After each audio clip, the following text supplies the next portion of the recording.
In the shadowy corners of strategic supremacy and moral ambiguity, Vincent Lalo from Usogui stands the paragon of cerebral dominance and relentless pursuit of power. He isn't constrained by societal norms, ethics, or emotional entanglements. His road is orchestrated with precision, every decision and action tailored to maintain his control and extend his influence. This guide isn't merely about adopting the characteristics of a fictional overlord. It's about a transformative journey into becoming a person who embodies control, strategy, and indomitable will, much like Lalo himself. Emulating Vincent Lalo requires a blend of sharp intellect, strategic foresight, and a dispassionate view of human connections. It involves cultivating a mindset where every decision is weighed for strategic benefit and every relationship is valued for its utility. So number 1, it's obviously strategic mastery and thinking several moves ahead.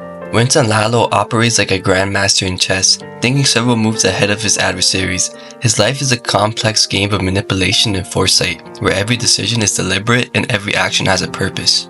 So how can we emulate this? To begin, you want to engage with games like chess, Go, and even complex video games that require long-term planning, strategic decision-making, or just doing stuff in real life. For chess especially, he moves around like a grandmaster, so maybe you want to get like a grandmaster level elo, although that's extremely hard. But you want to just pretty much analyze gameplay to understand where your strategies succeed or fall. Next, you want to study historical strategies and just understand everything about strategy. So figures like Sun Tzu, The Art of War, Niccolo Machiavelli in The Prince, or modern strategists in business and politics. Understand their thought processes and how they handle complex situations. Lastly, just simulate scenarios. Regularly put yourself in hypothetical scenarios, visualizations where you must make difficult decisions. Consider the long-term outcomes of each decision to better understand strategic planning. Always think of the worst-case scenario and how you can backtrack from that. Always have multiple plan A's, B's, C's, etc. Although I'm brushing this by and it sounds kind of simple, all this stuff can take you 10 to 20 years to develop, and this is why Vincent Lalo is a fictional character. Next is prioritizing objectives over feelings. Lalo sees emotional attachments as potential vulnerabilities. By maintaining a clinical detachment, he navigates complex social dynamics without personal feelings clouding his judgment, allowing him to make decisions that are strategically beneficial, even if they're morally dubious. To achieve this, I have multiple videos of how you can about this specific topic, and I'll put the card up right here, but pretty much it's practicing stoicism, mindfulness and meditation, and rational decision making by always basing your decisions on logic rather than emotion, and making a habit of listing pros and cons and considering the strategic benefit of each option before making a decision. Number 3, rootless ambition. Redefine morality to suit your goals.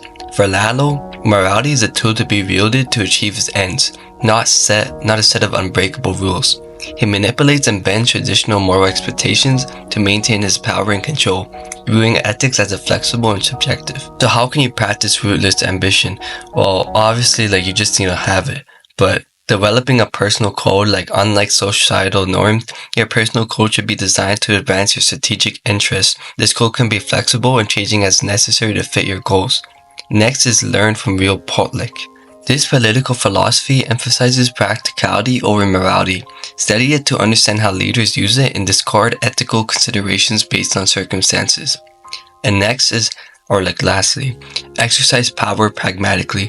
When faced with decisions, choose a path that maximizes your advantage, regardless of the conventional moral implications. This doesn't mean acting unlawfully, but recognizing and exploiting loopholes in gray areas. Essentially what I mean is in a street fight, Lalo's not gonna be be trying to nice, not hurting the guy. He's probably just gonna kick the guy in the balls and poke him in the eyes and just be done with it. He doesn't care. To add on, he doesn't have honor, he'll backstab someone, betray someone, etc. Number 4, unyielding perseverance, turning setbacks into stepping stones. Lalo's character is defined not just by his victories, but how he handles defeat. He views each setback as an opportunity to learn, adapt, and strategize anew. So how to embody unyielding perseverance? So first is resilience training. Put yourself in challenging situations that test your limits. Whether it's tough physical activities like BJJ or boxing sparring, complex problem-solving tasks, or learning new, difficult skills, each challenge should push yourself to adapt and overcome. Next is analytical review. After each setback, conduct a thorough analysis of what went wrong and why, and use this information to adapt your new strategies. And lastly is persistent effort. Never allow failure to be the end of your journey. Instead, use it as motivation to push harder and come back stronger. Number 5. Impeccable presentation. Command respect through your image. Vincent Lalo's appearance is always calculated to convey power and control. His meticulous grooming and tailored suits are part of his strategic persona, designed to make him a significant impact on those who he encounters. How you can achieve an impeccable presentation? So first, cultivate a professional image.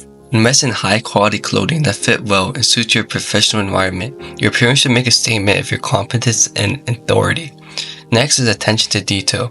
Pay attention to the small details of your appearance, whether it's like a little stubble, shave it off, polished shoes, a well-groomed look, and looking at organized demeanor all contribute to the possession of control and meticulousness.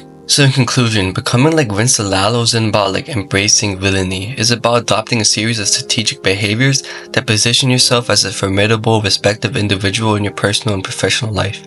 It involves a deep understanding of human behavior, a strategic approach to life decisions, and an unfathomable resolve to pursue your goals regardless of the obstacles. This transformation requires dedication, discipline, and a willingness to step outside conventional moral constraints.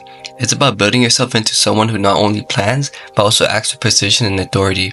If you're committed to this path, you're not just chasing how you think and act, you're redefining the very essence of your being to mirror one of the most compelling characters in the world of manga. Thank you guys for watching, and peace on the street.